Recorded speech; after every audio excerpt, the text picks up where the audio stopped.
Welcome, guys. This is Dr. Nida Masroor here with another session, with another discussion session on ratios analysis. Uh, okay, so first of all, we need to understand what is ratios analysis all about. As we have discussed earlier and so many other lectures, that whenever an organization decides to invest in different types of commodities, different type of portfolios, they need to understand and evaluate the profitability, the standing of an organization.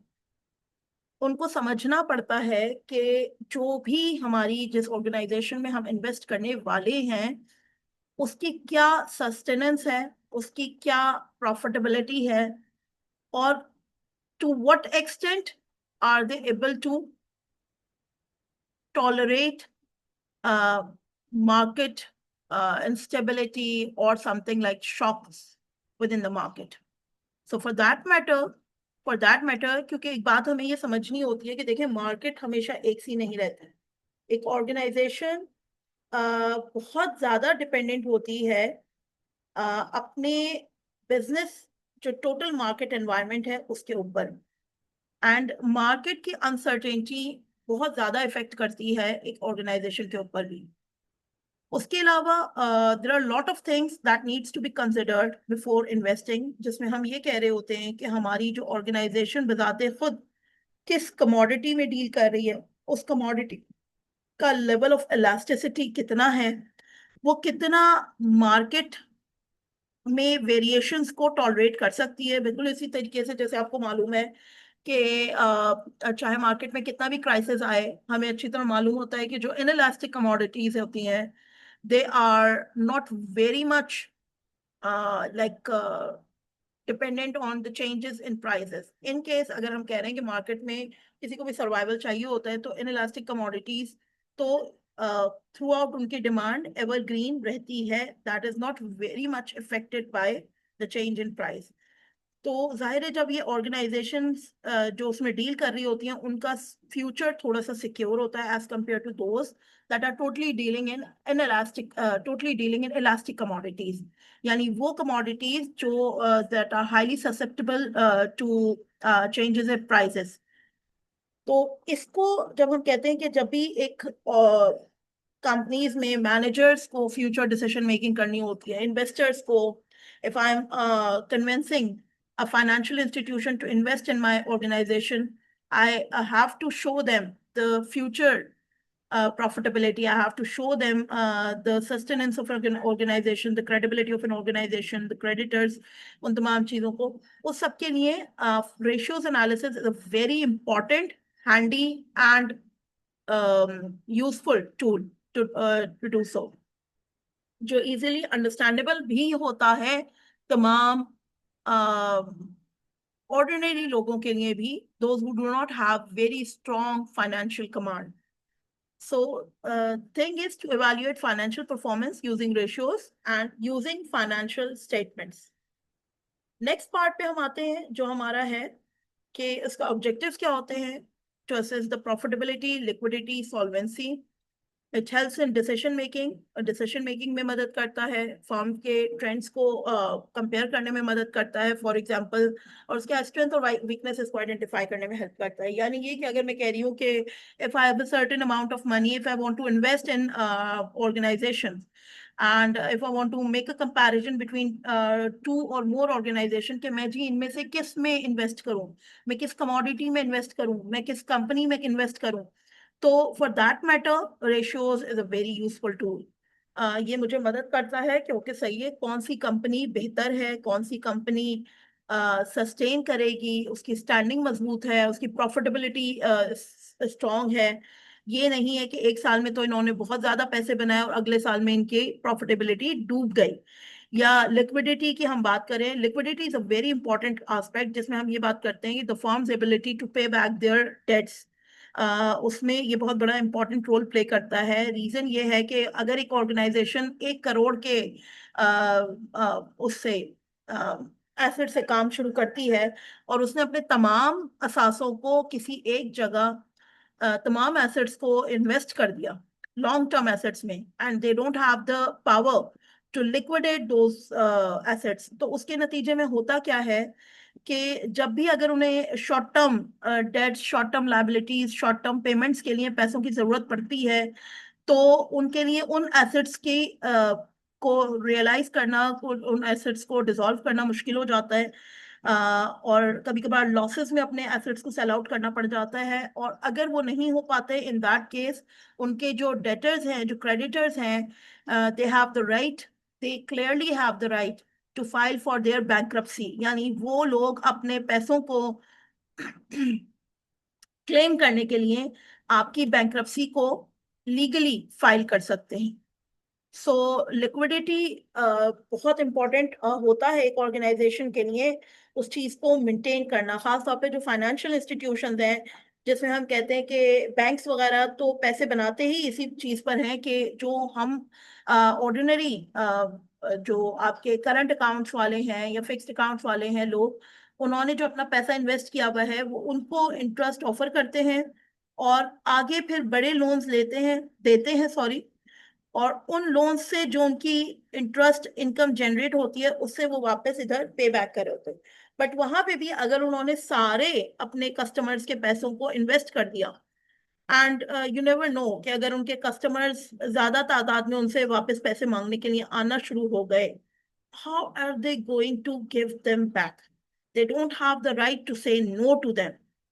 अपना पैसा उनको निकालने के लिए वो मना नहीं कर सकते, इसीलिए कभी कभार बैक हैंडेड अप्रोचेस पे भी बैंक्स चले जाते हैं, किसी और वजूहात का बहाना बना के, और फिर वो पर्टिकुलर टाइम पीरियड्स में दे avoid drawing amount from the bank systems.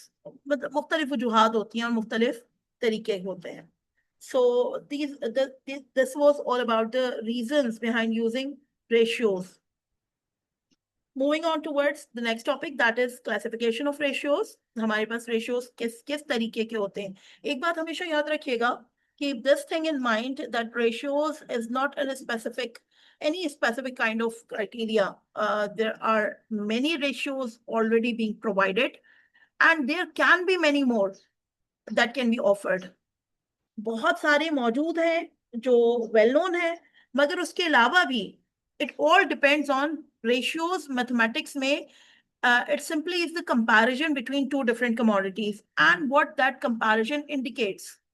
तो जब हम बात करते हैं कि यहाँ पे उस कंपैरिजन का इस्तेमाल कैसे हो रहा है, जो बहुत सारे मौजूद हैं उनको हम कितना बेहतर तरीके से इस्तेमाल कर सकते हैं, और अगर हम कोई नया कंपैरिजन करना चाह रहे हैं तो वो किसी ना किसी कैटेगरी में लाया करता है। बट जरूरी नहीं है कि कोई हार्ड एंड फास्ट और स्टैंडर्ड क्राइटेरिया हो रेशियोज का। मेन जो 5 कैटेगरीज हैं उनमें हमारे पास लिक्विडिटी रेशियोज हैं, प्रॉफिटेबिलिटी, एक्टिविटी, एफिशिएंसी और इनको।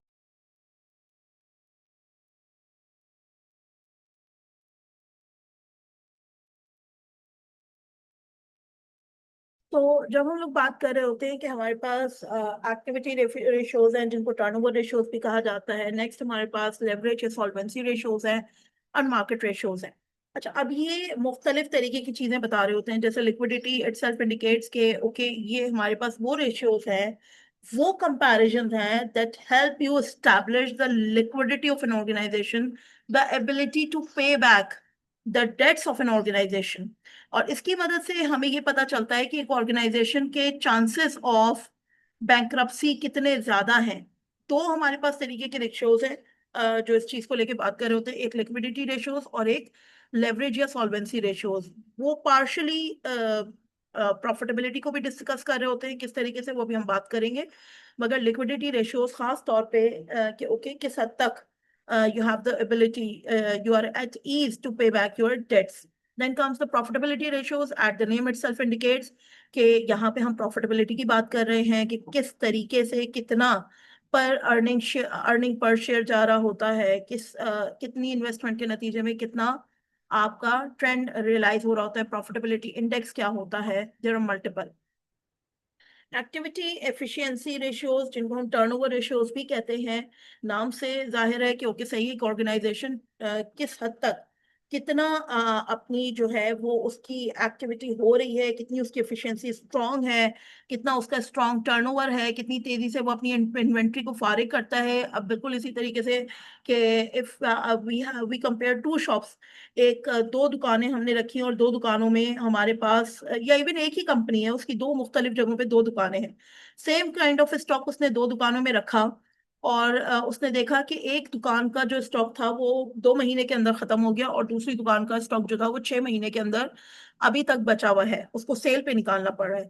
सो that clearly indicates that it's time to wrap up the business on that particular side. जिस दुकान में हमारे पास 6 महीने से ज्यादा स्टॉक बचा रह रहा है, that is less profitable, less efficient outlet as compare to the one. तो कंपनीज ये बड़े कॉमनली काम कर रही होती हैं, they use to make comparison of their own outlets, the organizations, financial institutions make comparison between different kinds of organizations के किनकी कमोडिटीज ज्यादा प्रॉफिटेबल हैं, कितनी नहीं है। देन कम्स द लेवरेज और सॉल्वेंसी रेशियोज। अच्छा, लेवरेज का जो वर्ड है ना, that comes out of the liver. जैसे लिवर का हम एक बात करते हैं ना कि liver gives you a kind of multiplier effect, with less effort you can make more। तो जब हम लेवरेज का वर्ड यूज करते हैं तो इट इंडिकेट्स कि हमारे पास एक ऑर्गेनाइजेशन में जो शेयर होल्डर्स हैं उनको कितना ज्यादा लेवरेज मिल रहा है। ये होता बहुत क्रिटिकल है, डिग्री ऑफ लेवरेज को समझना। सॉल्वेंसी भी इंडिकेट कर रहा होता है, क्योंकि जाहिर सी बात है जब हम कहते हैं डेट टू इक्विटी रेशियो, यानी एक ऑर्गेनाइजेशन के अंदर कितना डेट है और कितनी इक्विटी है, तो ये एक तरफ हमें ये बता रहा होता है कि जी अगर डेट ज्यादा है तो सॉल्वेंसी कम है। मगर दूसरी तरफ हमें ये भी बता रहा होता है कि जब डेट ज्यादा होता है और शेयर होल्डर्स की तादाद कम होती है तो प्रॉफिटेबिलिटी पर शेयर हमारे पास बढ़ जाता है, अर्निंग पर शेयर बढ़ जाता है। यानी ये कि आपके पास किसी बहुत सारी औकात में organisation they retain the power by offering less equity in the market, and rather than taking more debt for financing, ज्यादा पैसा उधार में लेते हैं बजाय इसके कि अर्निंग उसमें अपना शेयर करें और इक्विटी को शेयर करना पड़े उन्हें। उसके नतीजे में होता ये है, मगर एक बात हमें बहुत अच्छे से समझने की होती है, वो ये कि देखिए जब डिग्री ऑफ लेवरेज बढ़ता है एक कंपनी के अंदर, तो अगर पॉजिटिव ट्रेंड की तरफ जाते हुए पॉजिटिव ट्रेंड की तरफ जाते हुए अगर कभी हमारा अर्निंग पर शेयर बढ़ पॉजिटिवली इफेक्ट भी कर रहा है, तो अगर कभी नेगेटिव ट्रेंड होता है, यानी अगर कभी इकोनॉमी नेगेटिव ट्रेंड की तरफ मूव कर रही है या वो सेक्टर नेगेटिव ट्रेंड की तरफ मूव कर रहा है, तो वही डिग्री ऑफ लेवरेज स्लम की तरफ ले जाता है, यानी वो बहुत तेजी से डूबता है। क्यों? क्योंकि जब हम कहते हैं ना कि इक्विटी आपके पास कैसे शेयर हो रही है, अ, इसको हम आगे और डिटेल में डिस्कस करते हैं जब हमारे पास ये shares, when we will have the formulas in front of us.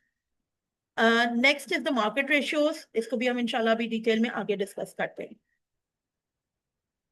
Liquidity ratios as discussed earlier कि okay major short term financial strength. Short term से मुराद क्या है? Within a span of 1 year. एक और बात ये कि देखिए ये liquidity company to company vary करती है।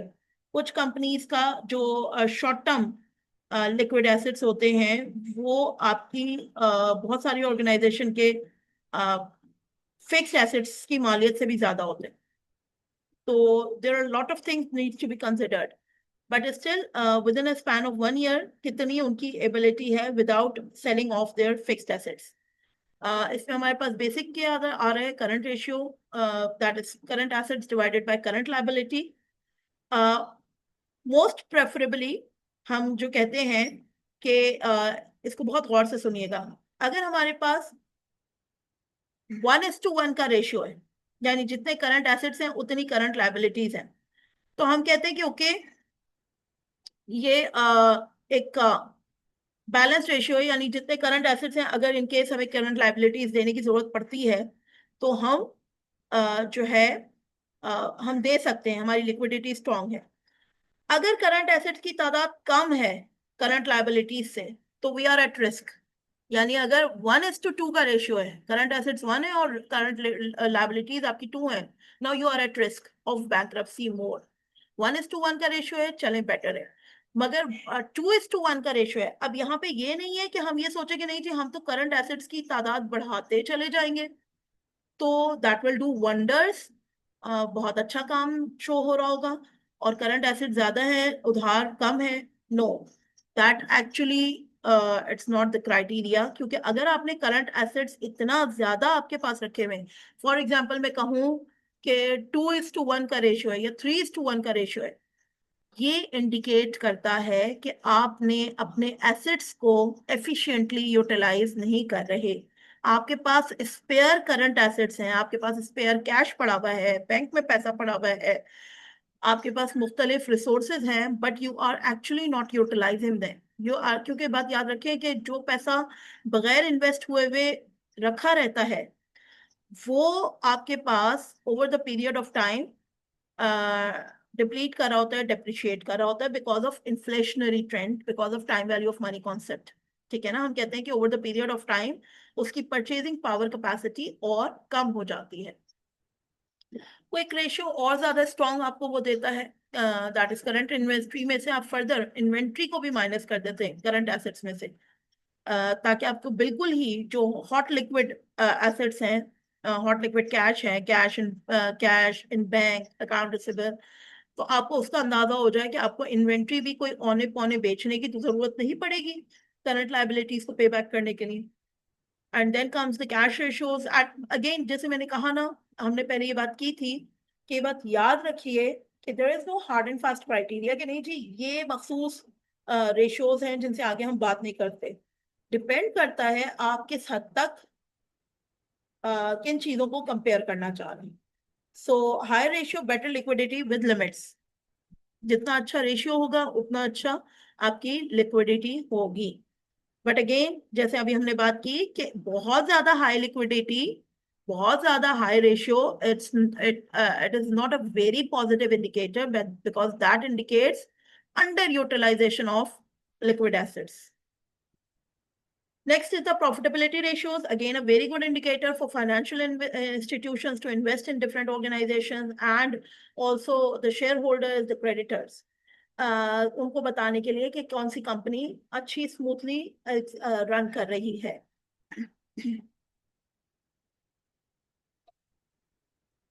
जब हम बात करते हैं यहाँ पे कि हमारे पास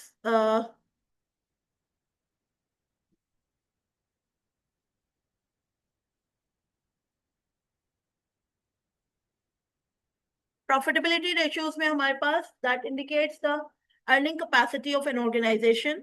अगर हम बात करें सोल प्रोप्राइटरशिप की, अगर हम बात करें पार्टनरशिप की, तो वहां पे ये प्रॉफिटेबिलिटी रेशियोज डिफरेंट तरीके से काम करते हैं, बट ये मतलब काम उनका वही होता है, बट जाहिर सी बात है इन अ नटशेल हम कैपिटल के साथ उसको वो कर रहे होते हैं। बट जब हम बात करते हैं ज्वाइंट स्टॉक कंपनी की, तो वहां पे हम अर्निंग पर शेयर पे भी बात कर रहे होते हैं, यानी ये कि जो इन्वेस्टर है, if they are buying one share or two shares or number of shares, to what extent are they going to make money? So इसमें भी जैसे हमने बात की कि कोई स्पेसिफिक नहीं है, अर्निंग पर शेयर भी आते हैं और वो तमाम चीजें भी, किस तरीके से आपके जो इन्वेस्टमेंट है उस पर कितना परसेंट आपको रिटर्न मिल रहा है।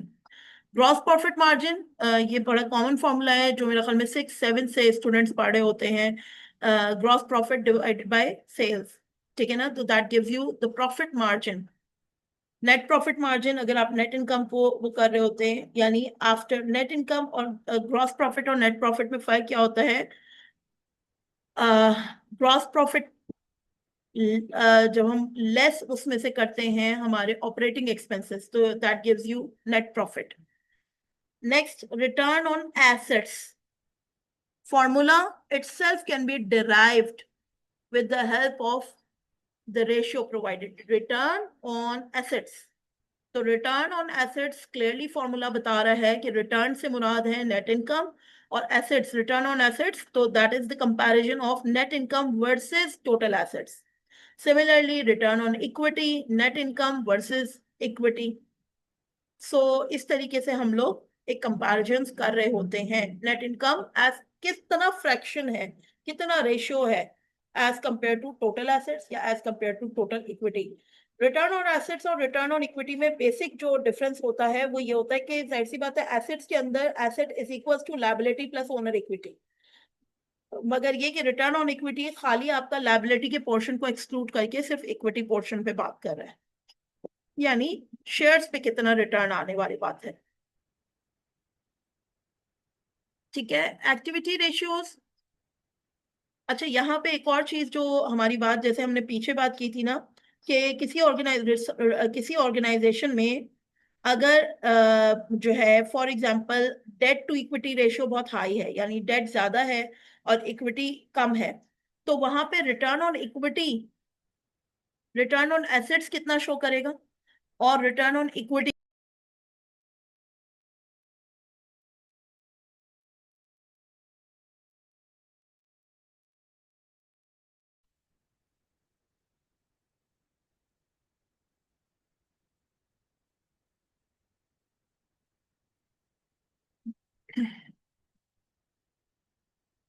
So, the next slide, that is the activity as we have discussed earlier, turnover ratios, कितना एक organization जो है वो active है, how much they are making money, how much fast they are in like kind of selling their inventory to the market, कितना ज्यादा तेजी से उनकी operational efficiency कितनी strong है।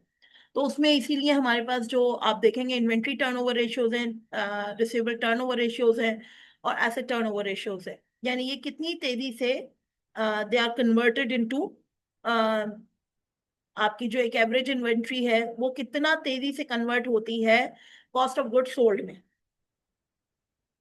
Inventory to cost of goods sold ratio, तो यानी ये कि इन्वेंट्री का कितना पोर्शन इसमें चला गया या एवरेज रिसीवेबल्स का कितना आपका सेल्स से रिकवर हो गया। So these are those kind of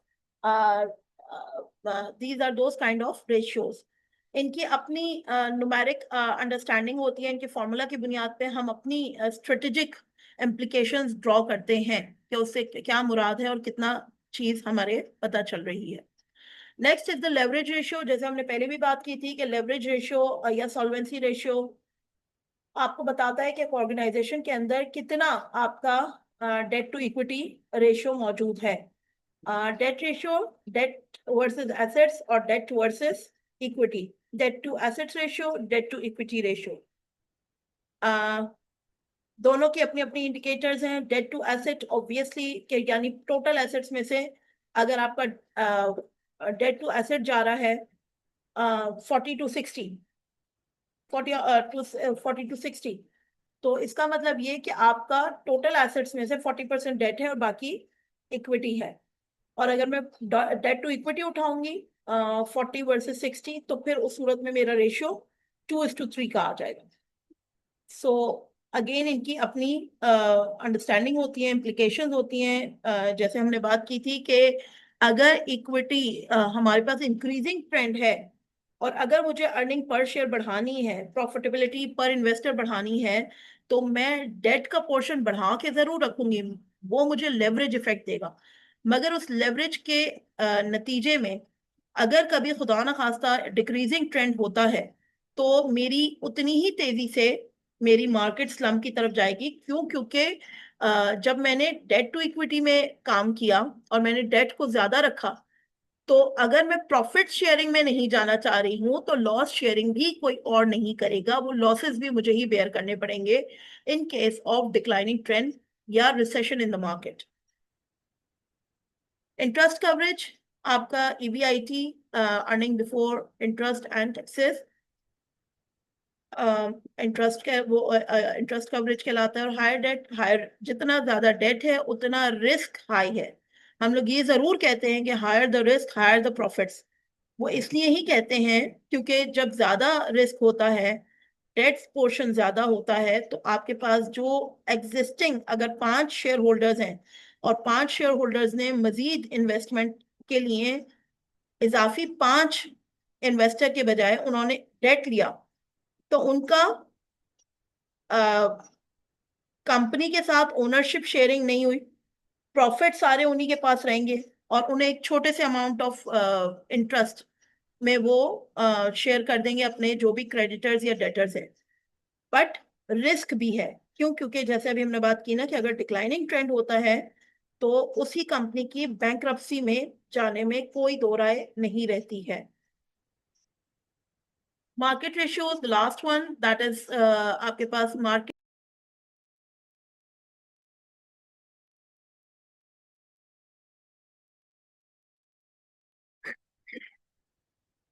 जैसे अभी हम लोगों ने बात की थी कि ये आपके मार्केट प्रॉफिटेबिलिटी इंडेक्स को शेयर करते हैं कि मार्केट के मुनासबत से हम लोग किस तरीके से काम कर रहे हैं। Investor focused performance measures, earning per share क्या आ रहा है, price index, price to earning ratio कितना है, प्रॉफिटेबिलिटी इंडेक्स कितना है। These are different kind of indicators, and these indicators help the investors analyze to what extent are they going to get the return on their investment. So that was all about ratios. Again, I must say, मैं दोबारा इस बात को कहूंगी कि keep this thing in mind. There are no fixed ratios. There are many more that can be used, that can be developed, that can be utilized as per your own requirement. Depends कि आप क्या मालूम करना चाह रहे हैं, आप किस चीज का comparison करना चाह रहे हैं। ये हमारे पास इसको लेके बात करता है। I hope you all have a good understanding of the topic. In case if you don't have any, if you have any kind of queries, you can all ask in the comment section as well. आप पूछ सकते हैं और उसको लेके further हम discussion में आ सकते हैं। गुड बाय, टेक केयर, अल्लाह हाफिज।